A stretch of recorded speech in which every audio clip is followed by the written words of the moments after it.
परमात्मा ने कहा कि उस सतनाम को नहीं बताऊंगा तेरे को, तू तो जुल्म कर देगा। और उस सतनाम की यह शक्ति तूने देख ली है, जिसके पास, मेरे हंस के पास सतनाम होगा, तो निकट जाके दिखा दिए उसके, आप पर पता लग जा कि इसके पास और सतनाम, तुझे बताने की जरूरत नहीं पड़ेगी। वह सतनाम ऐसा होगा जैसे मैंने सतनाम का सिमरण किया तो पताल में जाके गिरा था। और जिस हंस के पास ये सतनाम होगा उसकी ये हालत होगी, को छेड़ के दिखा दियो मेरे बच्चे को।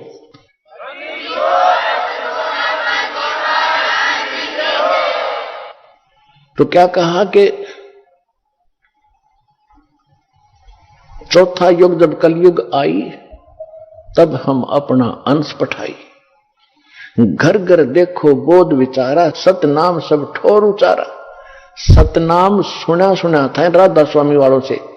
इन राधा स्वामी वालों ने सतनाम की कैख का पता नहीं, ये खान का है कि पीने का है, ये कोई सतलोक है या कोई स्थान है या कोई नाम है या भगवान है। ऐसे बच्चों जैसी व्याख्यान की सुनकर पढ़कर देखो इनके महापुरुषों की पुस्तकें। वो संत मत प्रकाश भाग 1, 2, 3, 4 नरेडंगे पर रखे इन्होंने। वही सतनाम, वही सचखंड, वही सतलोक, वही सारनाम, वही सत्सबद, हर वही असली राम, वही हमारी सतनाम, हमारी जात। सतनाम ये 2 अक्षर का होता है और इसकी आज तक छींट नहीं लगने दी। हां, परमात्मा जब आए उन महापुरुषों से मिले, उनको सतनाम क्या दिला दी थी कि इसका जिक्र ना करना, नहीं तो नाश हो जाएगा बने बनाए हमारे इस सारे मिशन का। तो जिन महापुरुषों से मालिक मिले उस सतनाम उनको दिया, उनसे प्रतिज्ञा दिला दी थी, धर्मदास मेरी लाख दुहाई। ये मूल ज्ञान दास बता रहा है, ये न कबीर पंथियों के पास है। और ये मूल नाम के अंदर कंप्लीट कोर्स आता है। कंप्लीट कोर्स जो प्रथम 7 मंत्र, दूसरा 2 अक्षर का सतनाम और फिर एक सार नाम, ये है मूल नाम। और जो दास आपको ज्ञान बता रहा है सृष्टि रचना आदि, सृष्टि रचना का जो विशेष कुछ ऐसा अंश है जो आपको किसी ग्रंथ में नहीं मिलेगा, कबीर पंथ के कबीर सागर में भी नहीं मिलेगा, क्योंकि उसमें काफी अंश निकाल दिए गए थे। तो ये परमात्मा ने कहा था कि वो मूल ज्ञान और मूल नाम छुपा के रखना। कब तक? फिर बताया है कि कलयुग बीते 5500 पाचा, तब ये वचन मेरा होगा साचा। कलयुग बीत जावे जब एता, तब सभी प्राणी परम पुरुष पद चेता। कि जब 5500 वर्ष कलयुग बीतेगा, उस समय घर घर परमात्मा, बोध माने ज्ञान, कबीर परमात्मा के ज्ञान की चर्चा जुबान जुबान पर घर घर होगी। अब आप देख रहे हो जितने भी बच्चे हैं परमात्मा की शरण में आए गए हैं, किसी के घर पर मोबाइल चल रहा है, किसी के घर पर कोई टीवी में सीडी लगा रखी है और आरती हो रही है, सिमरन चल रहा है। जहां जहां भी आप जाते हो, क्योंकि हमारा मार्ग ऐसा है कि जब भी आप सफर कर रहे हो तो भक्ति करनी है। कोई जैसे आप यहां से जाते हो, यहाँ के लिए आते हो, ट्रेन में आते हो, बसों में आते हो, अपनी गाड़ियों में आते हो, तो रास्ते में अवश्य सिमरन करते हो। कोई सुबह का समय हो गया, सुबह की आरती को, दोपहर की, फिर शाम की, दिन में मंत्र। तो इस तरह ये पूरे वातावरण में ये परमात्मा का जो यथार्थ भक्ति है, इसकी ऐसी फैल रही है, ये पूरे विश्व में जा रही है। और अभी तक विश्व के अंदर ये गाने बजाने, बकवाद, चर्चा और ये जो निंदा चुगली, इस तरह की बातें, जो विचार विमर्श होते हैं, ये वायुमंडल में घूमते रहते, शब्द खंड नहीं होता। और अब ये वचन चलेंगे परमात्मा की सचवाणी के और सिमरन की, जो सिमरन करने से आपको तो ताकत आती ही है। वो जो बाहर निकलता है एक मंत्र, उपदेशी पूर्ण संत से लेकर फिर जाप करते हो, बाहर निकालते हो, तो वातावरण में फैलता है। तो इस प्रकार ये सारे मालिक की वाणी चलती है। तो ये वो जो वचन पहले समाज में घर कर चुके हैं, सबके दिमाग बदले हुए हैं, माया की जोड़ तोड़ में लगे हुए हैं, उनके अंदर फिर कुछ संतोष आने लगेगा। जो पुराने विचार हैं उनको इसमें ऐसी ताकत, जैसे आप देखते हो गंदी हवा ऊपर उठ जाती है, शुद्ध हवा नीचे आ जाती है। तो परमात्मा के जो वचन ज्ञान आप सुन रहे हो, टीवी पर सुन रहे हो, चिप में सुन रहे हो, मोबाइल से, तो मेमोरी कार्ड से चला रहे हो, या वैसे अपना सांस का सेवन कर, तो ये शुद्ध यथार्थ भक्ति है। ये वातावरण में नीचे नीचे रह जाएगी। और जो ये पहले की बकवादें हैं, जो लड़ाई झगड़े घर घर में हो रहे हैं, आपस में लड़ते रहते हैं, तो ये सारे समाज में घूम रहे, तो सबके माइंड पर टकरा कर वो सबको ऐसे बेचैनी पैदा कर रहे हैं। अब धीरे धीरे सब में शांति आएगी और वो जो पहले वाले विचार ऊपर उठ जाएंगे, वो आपको अफेक्ट करने की रेंज में नहीं रहेंगे। एक उदाहरण सुनाता हूं आपको। एक साधु संत अपनी किसी शिष्या के घर चला गया। उस लड़की के, उस माई के घर पे उसकी बहन आई हुई थी और उसकी बहन की लड़की विधवा हो चुकी थी। और उस संत के साथ 2-4 भक्त और भी साधु थे, उन सब ने वहां पहुंच गए। तो उसकी जो शिष्या थी उस संत की, उसने अपनी बहन का सहयोग लिया खाना बनाने में, कि बहन खाना बना, कई भक्त आ गए हैं, महात्मा जी आए हैं। तो जब उन्होंने खाना खा लिया, शाम में वह सो गए, तो सारी रात वो संत बैठा रहा। ऐसा सपना आया उसको कि जैसे मेरी बेटी विधवा होगी। हे भगवान, छोटे छोटे बच्चे हैं, इसका क्या होगा, ये कैसे जीवन निर्वाह करेगी, मेरी तो भोली भाली बेटी है, ये कैसे जिएगी। ऐसा करता करता इतना बेचैन होकर वो उठा तो काफी चिंतित था कि क्या हुआ, ये भी कोई सपने में मैं कभी ये बात भी नहीं करता, कभी चर्चा भी नहीं चलती, ये आया तो आया कैसे सपना। तो उसने दूसरे को बताया, उठकर अपने गुरुजी से बताया। तो गुरुजी ने कहा मैं बताता हूं ये क्यों आ गया सपना। उसने वो अपनी शिष्या बुलाई कि बेटी ये खाना किसने बनाया था आज रात का, कि मेरी बहन ने बनाया था गुरुजी, तेरी बहन को बुलाना। क्या तेरी बहन को कोई ऐसी दुर्घटना घटी है उसके घर पे, कोई ऐसी घटना घटी है, कोई दुख है उसको? हाँ जी, बहुत भारी दुख है उसको, उसकी बेटी विधवा होगी अभी 1 महीना पहले और बहुत दुखी रहती है। अब वो बहन खाना बना रही थी और मंदिर से सिमरन वो हो रहा था, मेरी बेटी का क्या होगा, छोटे छोटे बच्चे, हे भगवान कैसे निर्वाह करेगी। अंदर से घड़ी दुखी थी। तो वो खाने में प्रवेश हुआ और वो खाना उसने खाया तो उसमें भी वो उचाटी पैदा कर दी। तो ये सूक्ष्म विचार आपको ऐसे प्रभावित किए हुए हैं और ऐसी ही प्रेरणा सब में बनी हुई है। सपने में नो दुखी और जागृत में दुखी है ही, सबको मालूम है, कोई जीव सुखी नहीं। तो परमात्मा की ये जो वाणी अब चल रही है, ये बहुत प्रचुर मात्रा में होगी और ये फिर क्या करेगा, पूरा वातावरण ऐसे चेंज होगा, ये ऊपर चले जाएंगे जो दूसरे वचन हैं जो आज तक सुनते रहे। लेकिन अब उनकी संख्या ज्यादा है, उनकी क्वांटिटी ज्यादा है, हमारी थोड़ी है, तो फिर भी ये ज्यादा प्रभावशाली रहेगा। इनको धीरे धीरे, तो हमारे एक गांव में 10 घर 20 परिवार हैं, बाकी सैकड़ों 200-300 वो दूसरे चर्चा वाले। तो धीरे धीरे ये प्रचार उन पे भी असर करेगा, अड़ोस पड़ोस में भी, फिर उनकी भी कभी भावना बदलेगी। क्योंकि परमात्मा के बच्चे तो सभी हैं, चाहे कोई आज हिंदू है, मुसलमान है, सिख या ईसाई है, कोई अमेरिका में है, कोई अफ्रीका में है, भारत या पाकिस्तान, बलोचिस्तान, कहीं पर भी पैदा बच्चे उसके सभी के। और उसने सभी बच्चे उतने ही प्रिय होते हैं जैसे बाप को मां को अपने छोटे से लेकर बड़े तक, चाहे 20 बालक हो, एक जैसे प्यारे होते हैं। वो आपस में बेशक लड़ते रहे, लेकिन माँ बाप के हृदय में उनकी जगह ज्यों की त्यों होती है। तो इसी प्रकार आज हिंदू मुस्लिम सिख ईसाई बनकर आपस में बेशक हम लड़ रहे हैं, लेकिन परम पिता ने हमें उतने ही प्रिय है और वो चाहते हैं कि इनका ये झगड़ा मिटे, चैन से रहे। तो उसके लिए ये शुरुआत दाता ने कर रखी है। तो जो प्रसंग चल रहा है हम उसी पर आते हैं कि अब उस परमात्मा ने जो वचन किया था और काल ने भी कहा था कि आप बेशक उस समय में कितने ही प्राणी ले जाना चौथे युग में, तो परमेश्वर ने 600 वर्ष पहले धर्मदास जी से कहा था,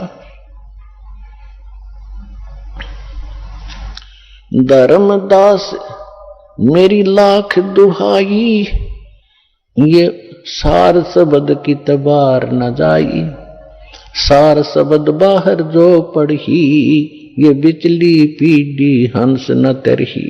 तो पुण्यात्मा परमात्मा ने, कबीर भगवान ने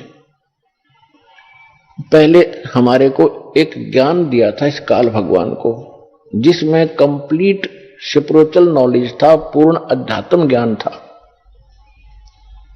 इस काल भगवान के ब्रह्म के अंतःकरण में परमात्मा ने डाल दिया था, समय उसका निर्धारित कर दिया था। उसके बाद वो ऑटोमेटिकली इसके श्वासों के माध्यम से, ब्रह्म के श्वासों के माध्यम से वो बाहर आई। इसने उनको देखा और पढ़ा, इसको पता चला कि इसके अंदर तो वही ज्ञान है जो मेरा पर्दाफाश कर देगा। तो इसने वो मेन जो पार्ट थे, हिस्सा था, मुख्य हिस्सा अंग उस वेद के कैंसिल कर दिए। 4 वेद रख लिए इसने। इन चारों वेदों में महिमा तो पूर्ण परमात्मा की है, कबीर भगवान की, लेकिन भक्ति की विधि केवल ब्रह्म तक की है। ओम का नाम और ये 500 यज्ञ, इतनी है बस। अब परमात्मा ने उसकी पूर्ति करने के लिए स्वयं आना पड़ता है। चारों युग में संत पुकारे, और को के कहा हम हेल रे, हीरे माणक मोती बरसे, ये जग चुगता ढेल रे। सतयुग में सत सुकरत कह टेरा, त्रेता नाम मुनिंदर मेरा, द्वापर में करुणा में कहाया, कलयुग नाम कबीर धराया। मैंने चारों युगों में आके ज्ञान दिया। सतयुग में परमात्मा का नाम सत सुकृत ऋषि था, त्रेता में मुनिंदर ऋषि थे के नाम से प्रसिद्ध हुए, और द्वापर में करुणा में नाम से, और कलयुग में कबीर उनका ओरिजिनल नाम है, उस नाम से परमात्मा कलयुग में प्रकट हुए। इस कबीर नाम में भी बहुत ताकत है। जैसे कुरान शरीफ में एक कलमा है इनका, उस कलमा में करते हैं अल्लाहु अकबर। अल्लाहु अकबर, अल्लाह माने अल्लाह, अल्लाह माने भगवान, अकबर, अकबर नहीं वो कबीर है। जैसे अपभ्रंश करके हम उसको अपनी अपनी भाषा में चेंज कर लेते हैं, तो अल्लाह कबीर है, कबीरू है, कबीरन है, तो बोलने का अंतर है ये, और भाषा में अंतर हो जाता है। तो इस प्रकार वो अल्लाह कबीर है, अल्लाह अकबर है। और हजरत मोहम्मद जी को भी परमात्मा स्वयं कबीर जी आकर मिले थे। उस समय तक हजरत मोहम्मद जी का बहुत बोलबाला हो चुका था, काफी शेष हो गए थे, मुसलमान उनके अनुयायी गणे हो गए थे। और उधर से एक जबरील नाम के देवता ने उनको इतना भयभीत कर रखा था, भयभीत करके उसने अपना ज्ञान जो कुरान शरीफ का पढ़ा दिया था। परमात्मा उनको मिले, सतलोक लेकर गए, यह एक मिनी सतलोक है, लेकिन वो नीचे की जो प्रभुता थी वो छूटी नहीं, वापस आ गए। कभी गरीबदास साहिब जी ने परमात्मा की वाणी को यथार्थ चित्रार्थ किया है। उसमें कहा है कि हम मोहम्मद को सतलोक ले गए हो, इच्छा रूपी वहां नहीं रहो, उल्ट मोहम्मद महल यानी शरीर में पठाया, और गुज बीरज एक कलमा लाया, रोजा बंग नमाज दई रे, बिस्मिल की नहीं बात कही रे। अब मुसलमान भाइयों को भी समझा रहे हैं कि हम मोहम्मद जी को हम मिले थे, क्योंकि परमात्मा का नियम है कि अच्छी आत्माओं को मिलते हैं, उनको अपने से परिचित कराते हैं। तो एक आधी आत्मा है जो नहीं समझ सके, भगवान को अनुकूल नहीं चल सके, बाकी कलयुग के अंदर जिन महापुरुषों ने परमात्मा को जाना, उनकी बात को माना, उनके कुछ शुभ नाम दास आपको याद दिलाता है। आदरणीय धर्मदास साहिब जी, आदरणीय मलुकदास साहिब जी, आदरणीय नानक साहिब जी जो सिख धर्म के प्रवर्तक संचालक माने जाते हैं, आदरणीय दादू साहिब जी, आदरणीय गरीबदास साहिब जी, गांव छुरानी, जिला झज्जर, हरियाणा वाले, आदरणीय गीसा दास जी, गांव खेखड़ा, जिला अब बागपत हो गया उनका, पहले मेरठ जिला था, और आदरणीय रामानंद जी जो ऋषि माने जाते थे, बहुत बड़े विद्वान थे काशी में। इन महापुरुषों को परमात्मा मिले और इनको अपने से परिचित कराया, सतलोक लेकर गए, उनको वापस छोड़ा। तो इन्होंने सत्य को स्वीकार किया और इनको परमात्मा ने वो सतनाम भी दिया। वो सतनाम 2 अक्षर का है, एक उसमें ओम है, एक सांकेतिक है। श्रीमद् भगवत गीता अध्याय नंबर 17 के श्लोक 23 में 3 मंत्रों का जाप का निर्देश है, जिसमें एक तो स्पष्ट है ओम तत्सत। ओम तो स्पष्ट ये ब्रह्म का है, तत् और सत ये सांकेतिक है। एक तत् और ओम दोनों मिलकर के तत् गुप्त है, जो सतनाम प्राप्त है उनको मालूम है वो कौन सा मंत्र है। तो ये दोनों मिलकर सतनाम बनता 2 अक्षर का, और यही 2 अक्षर का नाम धर्मदास जी जाप करते थे, सतनाम। इसको श्वास उश्वास से जाप करना होता है। श्वास जब बाहर छोड़ते हैं एक मंत्र छोड़ना होता है, अंदर लेते हैं जो दूसरा मंत्र सतनाम के 2 अक्षर का। तो इस प्रकार सेवन किया हुआ सतनाम की बहुत बड़ी कीमत होती है। उसके विषय में गरीबदास साहिब जी ने एक थोड़ा सा हिंट दिया है कि जो सतनाम तुम्हें प्राप्त है अधिकारी से मिले, जैसे इस दास से ये दीक्षा ले ले कोई, और तीनों नाम भी प्राप्त कर लिए उसने, क्योंकि ये तो आपको देने ही है। जब योग्य हो जाओगे तो बुद्धि भ्रष्ट हो जा किसी मूर्ख की, और वो अपने आप स्वयंभू गुरु बनकर इन मंत्रों को आगे देने लग जावे, तो उससे कोई लाभ नहीं होने वाला। वो तो अपना जीवन नाश कर दिया उसने, क्योंकि गुरुद्रोही हो गया। और जो उसके शिष्य होंगे उनको कतई लाभ नहीं हो, क्योंकि अधिकारी के बिना ये मंत्र काम नहीं करे। अब जैसे एक व्यवहारिक बात है, कोई आपने पासपोर्ट बनवाना है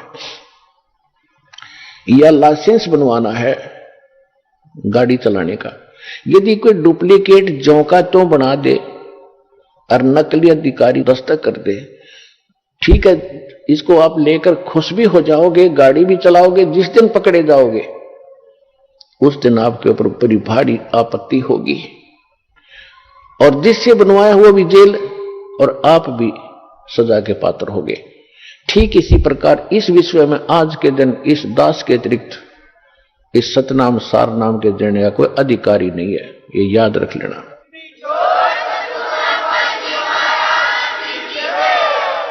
और यदि इस दास से नाम लेकर के कोई स्वयं गुरु बनकर नीचात्मा या गलती कर रहा हो, उससे भी बचना है, अन्य समाज को बचाना, झगड़ा नहीं करना, क्योंकि परमात्मा का वचन है उस काल के साथ कि ज्ञान देकर आप अपना बनाना, बाई फोर्स ना करना। अगर हम बाई फोर्स करेंगे किसी के साथ तो भगवान रुष्ट हो जाएगा। हमने ज्ञान सुनाना है। सुनने वाला भले ही आपको कोई नाराज भी होता है, आपको बुरा भला भी कहता है, तो शांति रखना। फिर देखना एक दिन आपके गुण गावेगा जब उसकी बात समझ में आ जाएगी।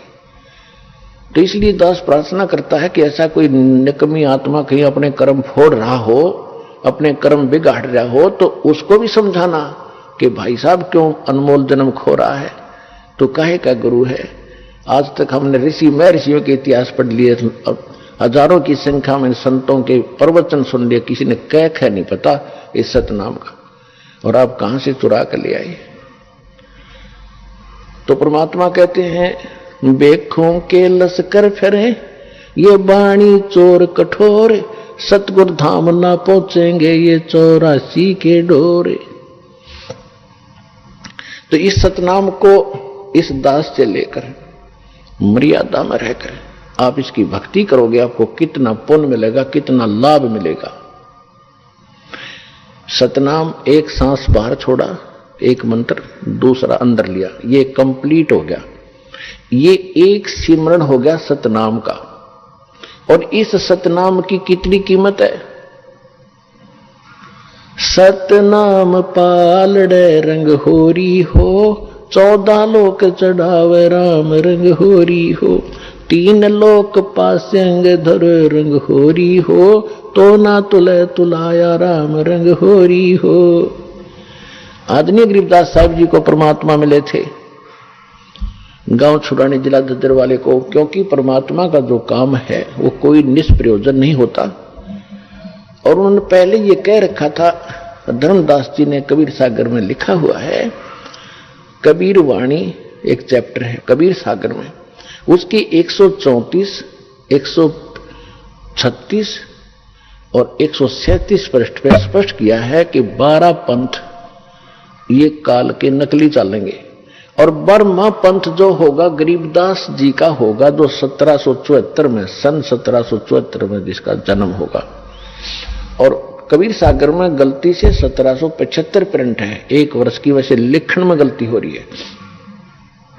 तो परमेश्वर ने 600 वर्ष पहले कहा था, धर्मदास जब बर्मा पंथ आवेगा ना, 12वें पंथ का जो प्रवर्तक होगा उसके द्वारा मेरी महिमा की वाणी पुनः लिखवाऊंगा। लेकिन ये 12 पंथी कबीर पंथ मेरे नाम से चला होगा काल। और बर्मा, क्योंकि जो ये महापुरुष थे गरीबदास जी थे, ये महान आत्मा थे, लेकिन इन्होंने वाणी तो बिल्कुल सारी लिख दी। इनके जाने के बाद जो उस वाणी को ना समझकर अपनी अपनी डफड़ी, अपने अपना राग ये गरीबदासी और कबीर पंथी पीट रहे। तो परमेश्वर ने कहा था जब बर्मा पंथ चल चुका होगा तब मैं अपना मैं खुद जाऊंगा उसी पंथ में। बर्मे पंथ हम ही चलावें और सब पंथ मिटा के एक पंथ चलावें। तो उसके बाद ये दास भेज दिया, भगवान नहीं आए तो उस गरीब दास के पंथ में। तो इसलिए वो जो वाणी परमात्मा ने कहा था कि बार में पंथ प्रगट हो वाणी और शब्द हमारे का निर्णय ठानी, और कहते हैं 12 पंथ हम ही को धावे और अस्त्र घर का मरम नहीं पावे, और साख हमारी ले जीव समझावे, असंग जन्म ये ठोड़ नहीं पावे। हमारी इस वाणी को, गरीबदास जी की वाणी को, मेरी वाणी को ये आधार बना के ज्ञान तो दिया करेंगे, लेकिन ये इसके असली रहस्य को ना समझकर असंग जन्म पार नहीं होंगे। फिर बार में पंथ हम ही चलावे, गरीबदास वाले पंथ में हम आएंगे और सब पंथ मिटा के एक पंथ चलाएंगे। धर्मदास मेरी लाख दुहाई, ये मूल ज्ञान कई बार न जाई, मूल ज्ञान बाहर जो पढ़ी, ये बिचली पीढ़ी हंस न तेरही। ये मूल ज्ञान तब तक छुपाई जब तक 12 पंथ ना मिट जाई। परमात्मा ने कहा था कि जो मैं तुझे यथार्थ ज्ञान दे रहा हूं और इसको अभी छुपा के रखना, और जो मूल मंत्र हैं, सार नाम है और ये कंप्लीट कोर्स है, इसको तो छुपा के रखना, किसी को नहीं बताना। यदि तूने इसको सार्वजनिक कर दिया, डिस्क्लोज कर दिया, तो पिछली पीढ़ी के मेरे हंस पार नहीं होंगे, मेरे बच्चे। फिर परमात्मा ने स्पष्ट किया है कि प्रथम चरण कलयुग निर्वाणा और तब मघर मांडो मैदाना। कबीर सागर में कबीर वाणी चैप्टर में 137 पृष्ठ में भगवान ने कहा है कि प्रथम चरण कलयुग का वो होगा जब मैं मगर शतान से सशरीर जाऊंगा। संवत 1575 में, संवत 1575 में, सन 1518 में परमात्मा मगर स्थान से सशरीर सतलोक गए थे। वो था प्रथम चरण, 120 वर्ष लीला करके गए थे। फिर कहा था बिचली पीढ़ी जब आवेगी, सार शब्द बाहर जो पढ़ी, ये बिचली पीढ़ी हंस नहीं तरही। अब बिचली पीढ़ी कहां से शुरू हुई है? कलयुग बीते 5505, तब ये वचन मेरा होगा सच्चा। 5500 जब कलयुग बीत जावे, महापुरुष फरमान ये जग तारण को आवे। सन 1997 में ये कलयुग 5505 वर्ष बीत गया। सन 1993 में दास को नाम देने का आदेश मेरे पूज्य गुरुदेव जी से हुआ था और उसके बाद ये पिछली पीढ़ी अब शुरुआत हो रही है जिसमें आपका जन्म है।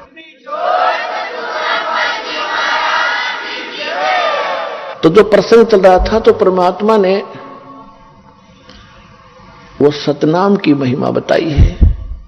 सतनाम पालड़े रंग होरी हो, 14 लोक चढ़ावे राम रंग होरी हो।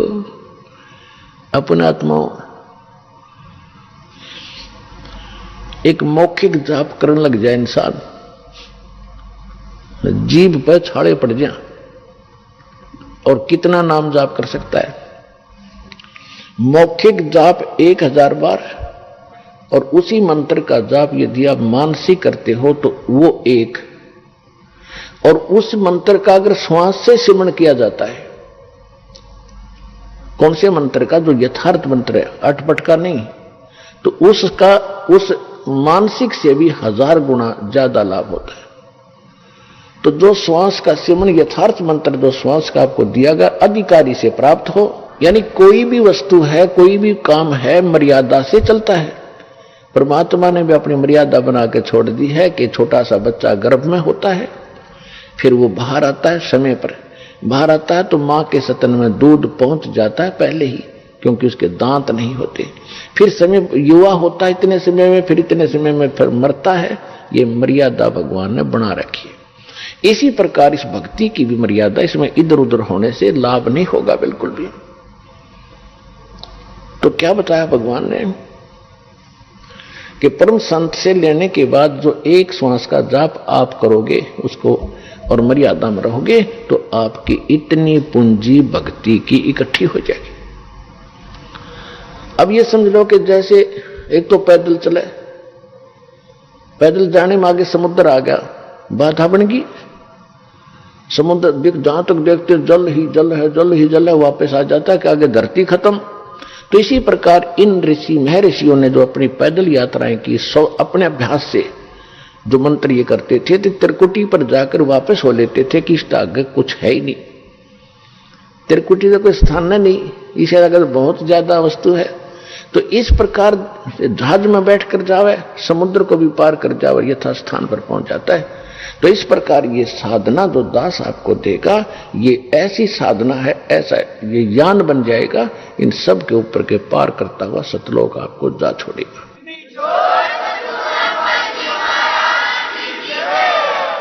और जो कुछ भी हम इस शरीर के अंदर सुन रहे हैं, ये तो एक पिंड है, और इस पिंड के अंदर एक ब्रह्मांड का ही, इसमें जो कुछ भी हो रहा है वही सुनाई देता, वही दिखाई देता। जो इसके अंदर हमें धुन सुनती है, जैसे विशेषकर राधा स्वामी वाले तो इसी पर जोर दे रखा है कि अंदर कान दाब करके देखो, देखो अंदर घंटियां बज रही हैं, इसमें मुरली की आवाज आती है, बांसुरी की आती है, वो सुनते हैं, नगाड़े बज रहे हैं, बादल की गर्जना सुन रही है। ये तो इस एक ब्रह्मांड काल का ही साजबाज है। ये इससे बाहर है, वो ऊपर सतलोक से वो अलग आती है वो धुन, और केवल उसी को सुनेगी वो धुन जो सतनाम और सार नाम का जाप करेगा। बाकी अन्य को जो सुनती है वो इस काल की सुनती है। इस शरीर के अंदर जो भी सुन रही काल की ही सुन रही है, और वो परमात्मा की धुन इनसे हटकर होगी। लेकिन उस धुन के सुनने से कोई प्रयोजन सिद्ध नहीं होगा आपका सिद्ध होगा मंत्र जाप करके, जो दास कहे ऐसे करते रहो। यहां से आप स्वयं नहीं जा सकते। इस भक्ति की कमाई जब आपकी हो जाएगी तभी आपको यहां से ले जाया जाएगा। आपकी मर्यादा सही होगी, आपकी यहां से आस्था हट जाएगी, तो परमात्मा आपको विमान में बैठाएंगे और इस दास के रूप में साथ बैठेंगे। हजारों हजारों की संख्या में इकट्ठे जाओगे, यहां से हजारों की संख्या में वो दिन आएगा।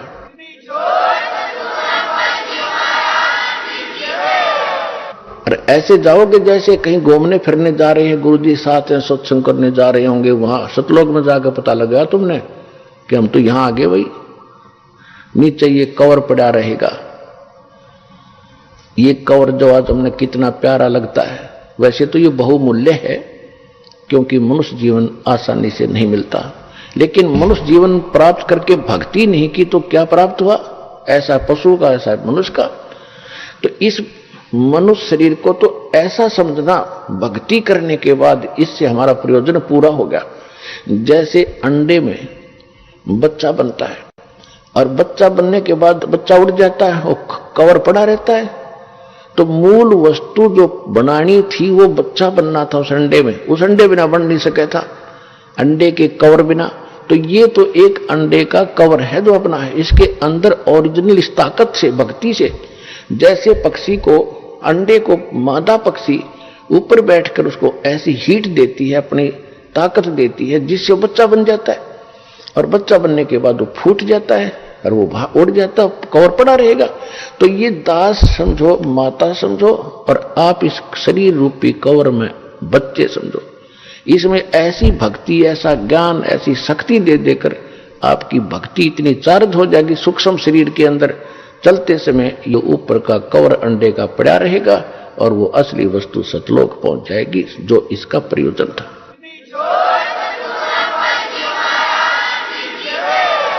इसके विषय में सूक्ष्म वेद में गरीबदास साहिब जी ने कहा है, देह गिरी तो क्या हुआ, ये झूठी सब है पटीट, पक्षी उड़ गया आकाश को और चलते हैं कर गया बीट।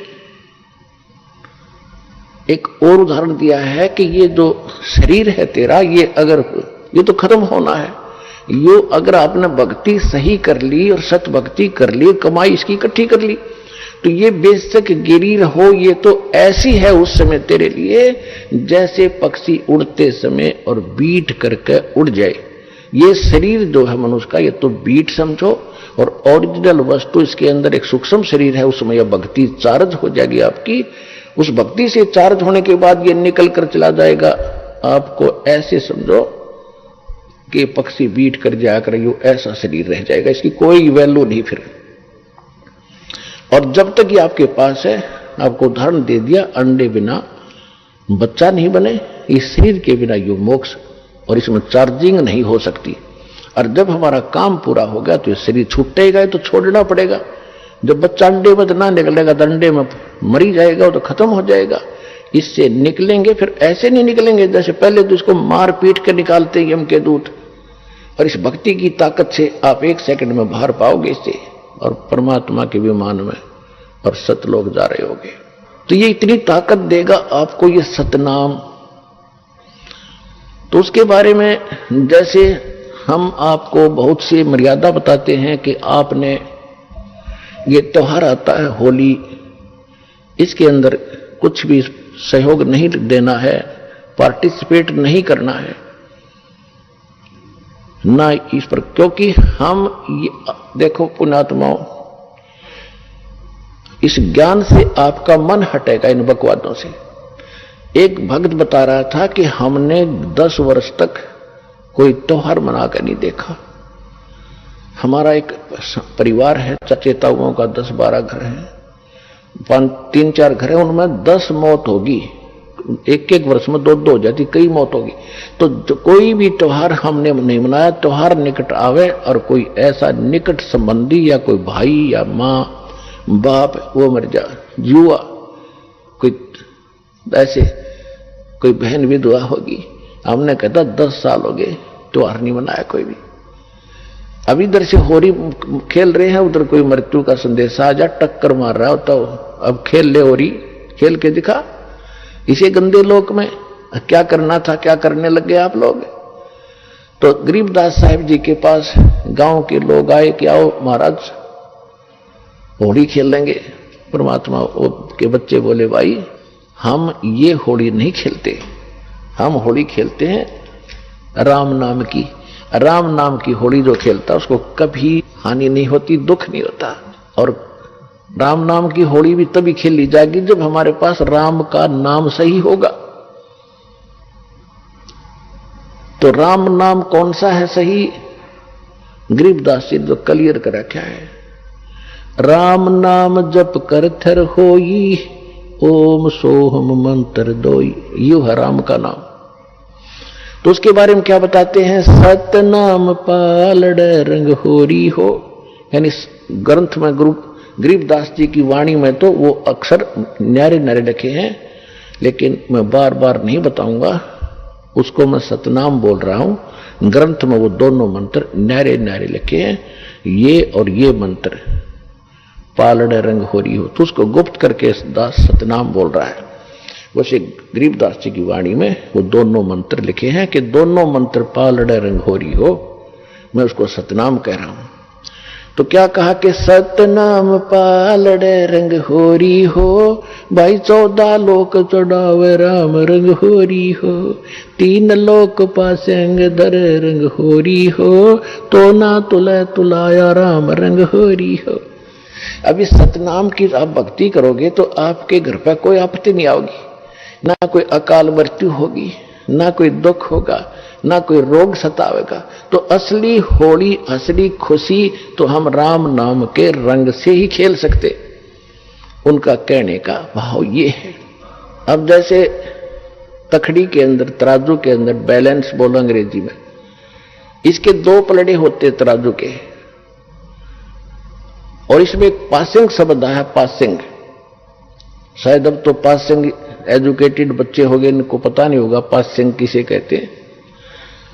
जब तखड़ी के अंदर, तराजू के अंदर कोई त्रुटि होती थी, अनबैलेंस्ड होती थी, उसमें जो उसको बैलेंस करने के लिए, उसकी वह त्रुटि रहित करने के लिए ऐसे चेक किया जाता था। हमारे घर पर, हमारे पिताजी के पास ये दुकानदार बनिए लोग, सौदागर आते थे गेहूं, बाजरा, ज्वार मोल लेने के लिए, क्योंकि दास का जन्म एक किसान परिवार में हुआ। तो हमारे पिताजी कहते थे, सेठ जी पहले अपनी वो तखड़ी चेक करा, इसमें कोई डांडी तो नहीं है, यानी कोई डिफेक्ट तो नहीं है। तो ऐसे करता था। तो अगर कोई डिफेक्ट होता, टेढ़े मेढ़े होते वो, तो दूसरी तरफ उसको बराबर करने के लिए जो कणक तोलनी होती, मान लीजिए गेहूं तोलना है, तो थोड़ा सा गेहूं उठाकर, 10-20 गेहूं उठाकर और दूसरे पलड़े में डाल दिया जाता था, और वो फिर तखड़ी बराबर हो जाती थी, उसमें त्रुटि नहीं रहती थी। तो वो पासिंग जो है, वो 4 दाने 20 दाने गेहूं के, वो कोई सौदे में नहीं है। सौदा तो फिर है, वो 10-20 क्विंटल तोला जाएगा गेहूं, वो है सौदा। तो कहने का भाव ये है कि इस परमात्मा का एक सतनाम विधिवत लिया हुआ, ये 2 अक्षर का मंत्र जो है, एक सतनाम कंप्लीट हो जाता है। एक बार बाहर छोड़ो, दूसरा अंतर लो, ये हो गया पूरा, बस एक मंत्र ये है।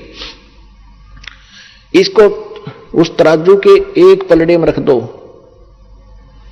और यहां के 14 लोक चढ़ा दे, शिव जी का लोक, विष्णु का लोक, ब्रह्मा जी का लोक, दुर्गा का लोक, ये और ऊपर के ब्रह्म लोक, और ये जितने भी खेड़े हैं ये, और ऊपर के गोलोक वगैरह, ये ऐसे 14 लोक होते, तलातल, ये सारे कहते ये एक साइड में चढ़ा दो। और 3 लोक तो पासंग रख दो, पासंग जिनका कोई सौदे में लिंक नहीं है। वो कौन कौन से 3 लोक? या पृथ्वी, स्वर्ग और पाताल लोक।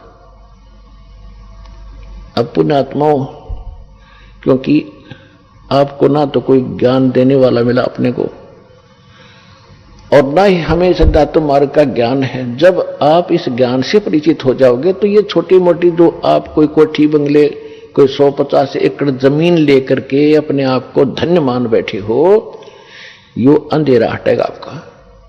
अब कोई एमएलए बन जाता है, कोई सरपंच बन जाता है, बस पूछो मत, न फूला नहीं समाता, सरपंच बन गया, चेयरमैन बन जाता है, एमएलए बन जाता है, एक मंत्री, प्रधान, मुख्यमंत्री बन जाता छोटे से स्टेट का, तो उसकी खुशी का कोई ठिकाना नहीं होता। ये बच्चों के खिलौने लगेंगे आपको, जैसे बच्चे अनजान खेल रहे हो गुड़िया के साथ।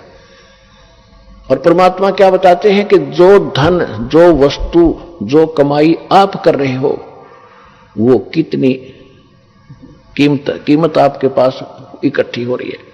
कबीर साहब कहते हैं, कबीर सब जग निर्धना, धनवंता ना कोई, धनवंता सो जानियो, जिस पे राम नाम धन होए।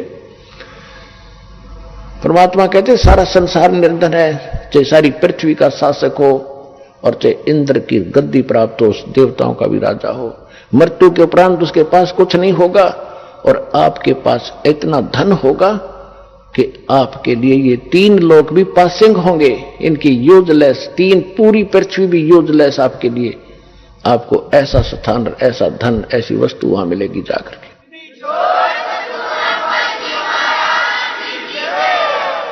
अब क्या बताते हैं, कोई मंत्री बन जाता है, प्रधानमंत्री बन जाता है, सब समझता मैंने अपने जीवन को सफल कर लिया, और जब वो अध्यात्म ज्ञान से परिचित हो गए और आप तो हो ही लिए, तब आपको पता चलेगा इसने तो अपना जीवन नाश कर लिया, खाक सफल कर लिया मनुष्य जीवन को। मनुष्य जीवन का काम तो शुरुआत भी नहीं की।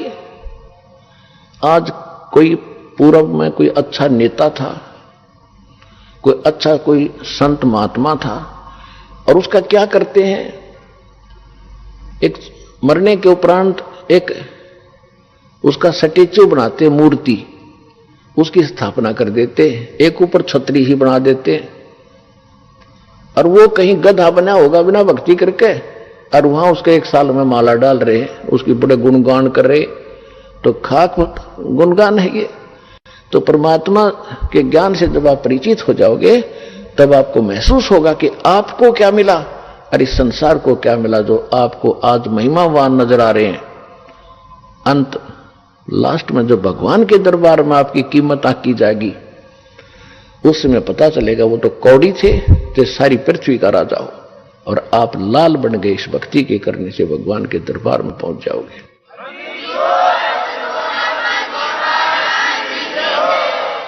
अब क्या बता रहे हैं कि सतनाम पालड़ रंग होरी हो, एक मंत्र और 14 लोक चढ़ावे राम रंग होरी हो, और 3 लोक पृथ्वी, स्वर्ग और पाताल। ये तो सौदे में नहीं, हमारे में इसको तो पासिंग रखे, ये तो यूजलेस, जैसे वो 4 दाने रखे थे। तो ना तुले तुलाया राम रंग होरी हो। इस सतनाम की इतनी ताकत, इतनी कीमत है कि ये पलड़ा फिर भी नहीं उठेगा, 14 लोग भी धर दे और 3 लोग पासिंग रख दे। तो वो मंत्र अब आपको प्राप्त हुआ है, ये 2 अक्षर का नाम है। तो आप देखिएगा कि आप कितनी भक्ति कर रहे हो, और इस आप इतनी भक्ति करते करते भी आपको कितना समय लगेगा।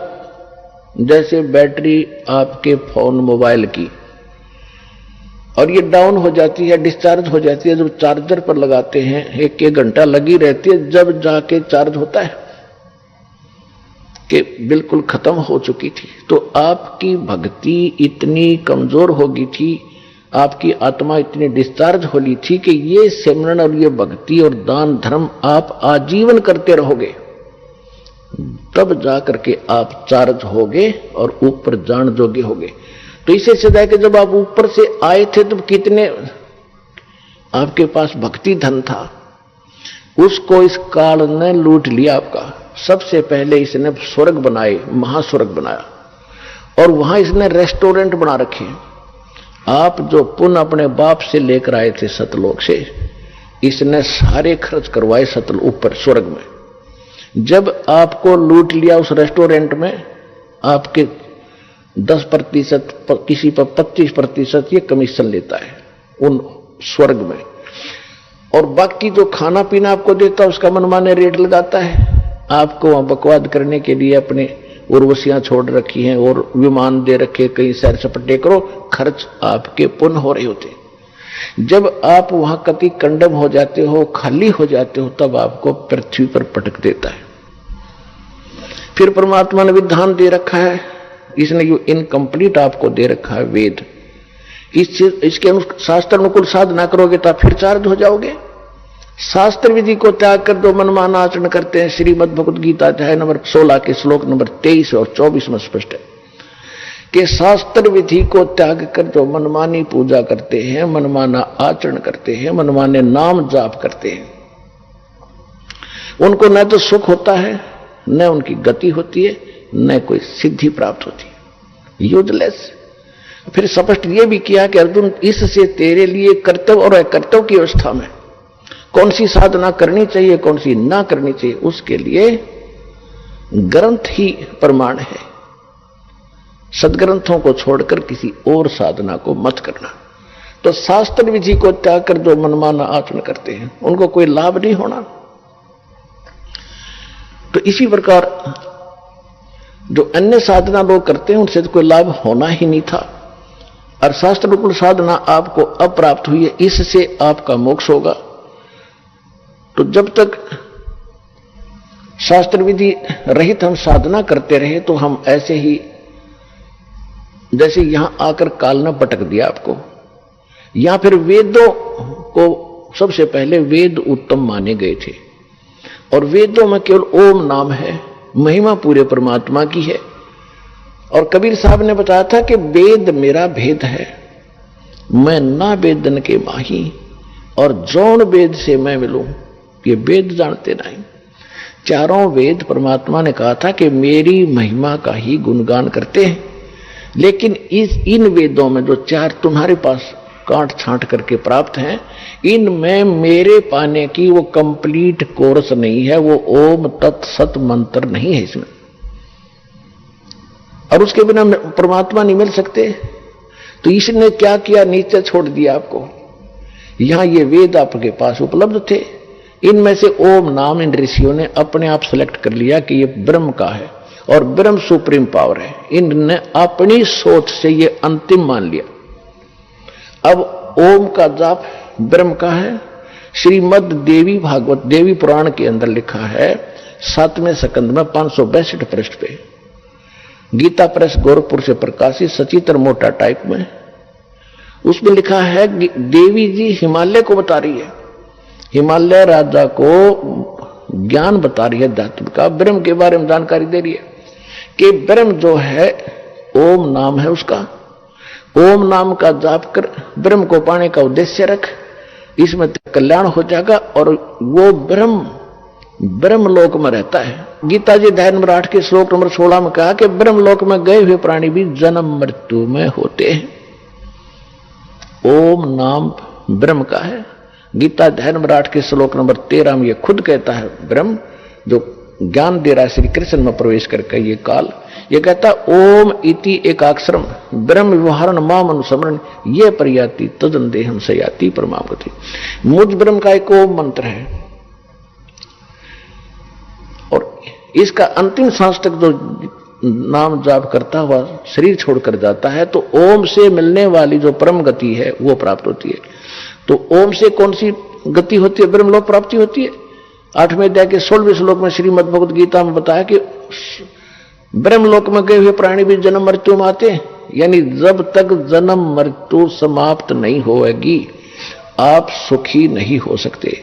गीता ज्ञान दाता 4थे अध्याय के 5वें श्लोक में, 2रे अध्याय के 12वें श्लोक में, 10वें अध्याय के 2रे श्लोक में खुद कह रहा है तेरे और मेरे बहुत जन्म हो लिए अर्जुन, तू नहीं जानता मैं जानता हूं। इसलिए 18वें अध्याय के 62वें श्लोक में कहा कि तू सर्वभाव से उस परमेश्वर की शरण में जा, उसकी कृपा से तू परम शांति को और सनातन परम धाम को प्राप्त होगा। परम शांति कब होगी और सनातन धाम कौन सा, जो कभी नष्ट नहीं होता और जहां गए हुए प्राणी कभी लौट कर संसार में नहीं आते।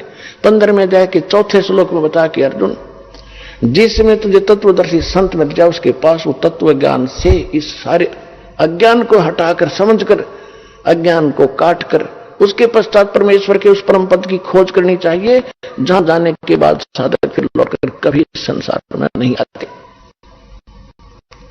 केवल उसकी भक्ति करो। तो वो ज्ञान इन ऋषियों को प्राप्त नहीं हुआ, क्योंकि 4थे अध्याय के 32वें श्लोक में कहा कि अर्जुन यथार्थ ज्ञान तो परमात्मा इन यज्ञों का यानी धार्मिक अनुष्ठानों का परमात्मा अपने मुख कमल से आकर ही बताता है।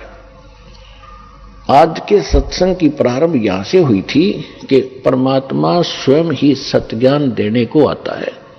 इस काल ने सबको भरमा रखा है, ये सबको भरमाता है, मिसगाइड करता है। तो 4थे अध्याय के 34वें श्लोक में यही प्रमाण दिया है कि वो परमात्मा के मुख कमल से जो उच्चारण होता है ज्ञान, जो परमात्मा खुद आकर अपने मुख कमल से बोलता है वो वाणी, वो उसके अंदर इन यज्ञों यानी धार्मिक अनुष्ठानों की जानकारी विस्तार के साथ की गई है उसको तत्व ज्ञान कहते हैं। चौथे अध्याय के 34वें श्लोक में कहा कि उस ज्ञान को तो तत्वदर्शी संत बतावेंगे। उनको दंडोत प्रणाम करने से, कपट छोड़कर उनसे विनम्रता पूर्वक प्रश्न करने से वो तत्वदर्शी संत तुझे उस परमात्मा यानी तत्व ज्ञान का उपदेश करेंगे। इससे सिद्ध है कि गीता ज्ञान जो दे रहा है उसको पता नहीं है उस तत्व ज्ञान का। इसी प्रकार यजुर्वेद अध्याय नंबर 40 के मंत्र 10 के अंदर कहा कि कोई तो परमात्मा को संभवात कहता है, यानी जन्म लेता है राम और कृष्ण के रूप में। कोई असंभवात कहता है कि वो कभी जन्मता ही नहीं, वो निराकार है। इसकी सही जानकारी वो तत्वदर्शी संत बताते हैं, उनसे सुनो। 3 ऋषियों की बुद्धि पर पत्थर गिर गया कि जब इन वेदों से हटकर भी कोई और बताने वाला है और कोई ज्ञान भी और है, वो इनको पता नहीं चला। इन्होंने ओम नाम को अंतिम मान के अपने निष्कर्ष निकालकर इस पर दृढ़ हो गए। ये जब ओम नाम का जाप करते हैं ब्रह्मलोक चले जाते हैं, वहां पूंजी समाप्त करके लुट पिट के ये फिर वापस पटक दिए जाते हैं। इसके दौरान जो पाप होते हैं वो पाप भी भोगने पड़ते हैं। यहां सभी कर्म आपको भोगने पड़ते हैं, पुण्य भी और पाप भी। केवल एक सत्य साधना जो दास आपको बताता है इस पृथ्वी पर और है नहीं, और ये गॉड गिवन है, परमात्मा कबीर जी की दी हुई है। इससे आपके पहले के पाप भी नाश होंगे, वर्तमान के भी नाश होंगे, और फिर आप सतलोक चले जाओगे, आपका पूर्ण मोक्ष होगा।